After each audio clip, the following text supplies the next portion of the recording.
tänaseks töötoa teemaks on elekter, mis ja milleks. Seal me siis vaatame, mis on elekter, millest koosneb vooluring ning nende erinevad osad.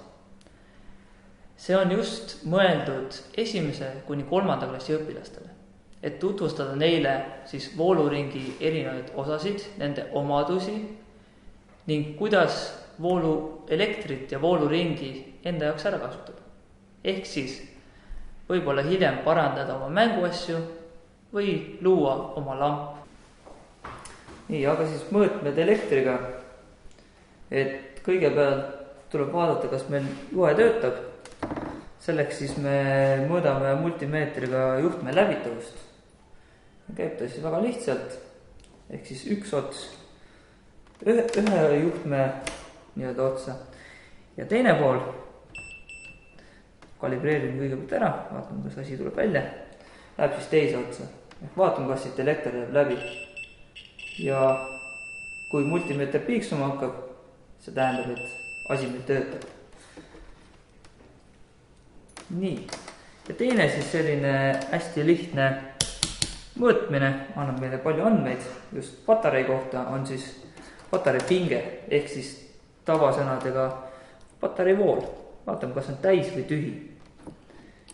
Ja mis me siit näeme, siis on siis meil siia peale kirjutatud 4,44 volti.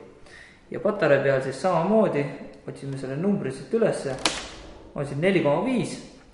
Noh, ütleme niimoodi, et peaaegu täis patarei. Väga hea. Täna siis proovime teha lihtsa vooluringi. Selleks meil on siin üks LED ja patarei ning hunnik juhtmed. Ja alustame siis sellest, et me paneme LED-i siia makettplaadi peale, vaatame, et ta siin ilusti seisaks. Ja LED töötab väga lihtsal põhimõttel, et meil on vaja plussi-miinust, mille me siis saame siit patarei pealt, ehk siis pluss ja miinus.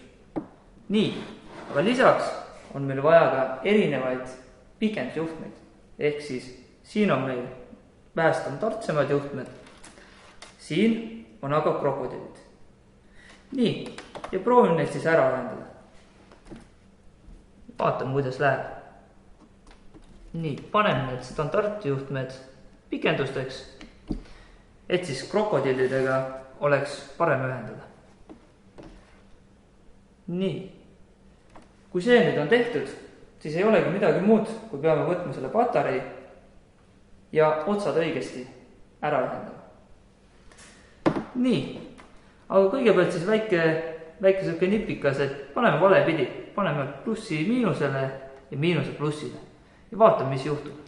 Nii, see siia poole ja teine siia. Ja näete, mitte midagi juhtunud. Aga kui me teeme vastupidi, siis teoorias peaks meil lamp põlema hakkama. Ja nii on ka praktikas. Nüüd, kui te natuke tähele panite, siis siin on selline sinine objekt. Ehk see on LED-i kaitse või takistus. Selleks, et näidata, et see asi meil töötab, on meil selline väike katsetus. Proovime vaatame, mis siis juhtub, kui me võtame LED-i ja ei pane sinna takistust vahele. Nii, esiteks siis ohutusvahendid, igaks juhuks, mine tea, mis juhtub. Ja teiseks selline väike LED, väga sarnane teisele, ainult ilma selle sinise takistuseta.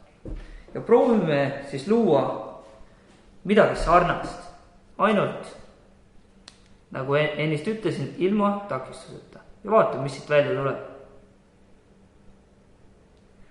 Nii. Siit hetkel vist ei tulnud. Võtame teise katse.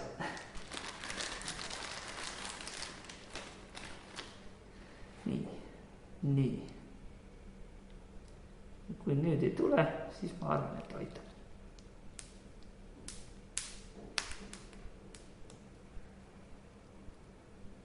Nii.